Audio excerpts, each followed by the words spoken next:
Ils sont la bête noire des habitants depuis la nuit des temps. C'est pas bien pour la santé des gens. Si on mord un enfant, et le rat, il a beaucoup de maladies. Synonyme d'insalubrité, le rongeur fait peur.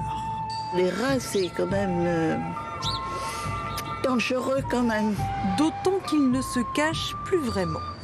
Un jour, ils se baladeront peut-être partout. Et vous les voyez où alors? Nous, à côté, oh, il est là. Regardez. Mais là, c'est rien. Parfois, ils sont des dizaines. Les rats sont-ils vraiment de plus en plus nombreux? La faute à qui ou à quoi? Faut-il dératiser et comment? Le sujet n'a rien d'évident. À Rennes, comme dans toutes les municipalités, les rats sont chassés. Chaque ville a l'obligation de réguler cette population.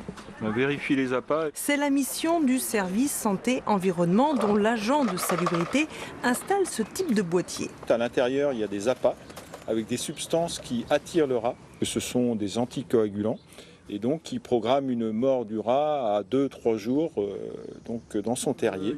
Le problème, c'est que ces boîtes, quand elles ne sont pas dérobées, ne sont pas toujours d'une grande utilité, tout simplement parce que le rat trouve à manger ailleurs. Cette concurrence alimentaire, elle se traduit par beaucoup d'incivilités, notamment des dépôts de déchets. Il y a un autre phénomène aussi, c'est que certaines personnes croient bon de nourrir les oiseaux. Il faut savoir que c'est une pratique interdite qui est passible donc d'une amende de 3e catégorie, soit 68 €. Ce à quoi il faut ajouter des réseaux d'assainissement usés, canalisations dans lesquelles les rats entrent et se baladent en toute liberté. Un véritable paradis où les rats se multiplient. À raison de 10 ratons en moyenne par portée, une durée de gestation de 24 jours et une maturité sexuelle dès 2 mois, un couple peut engendrer plus de 1000 descendants par an. Donc oui, selon les spécialistes, le rat prolifère. C'est vrai, parce qu'il a pris acte un petit peu de la civilisation, de l'urbanisme. À l'heure actuelle, on s'arrange pour que justement nos produits diminuent. Il y a de moins en moins de chimie utilisée. On a aussi des politiques environnementales et écologiques qui sont approchées dans les villes. Ça va être le composteur, les poules qui sont mises en ville. Ça favorise forcément l'installation des rongeurs puisque ce sont des opportunistes. Mais le dératiseur, qui se qualifie plutôt de régulateur, tient à relativiser.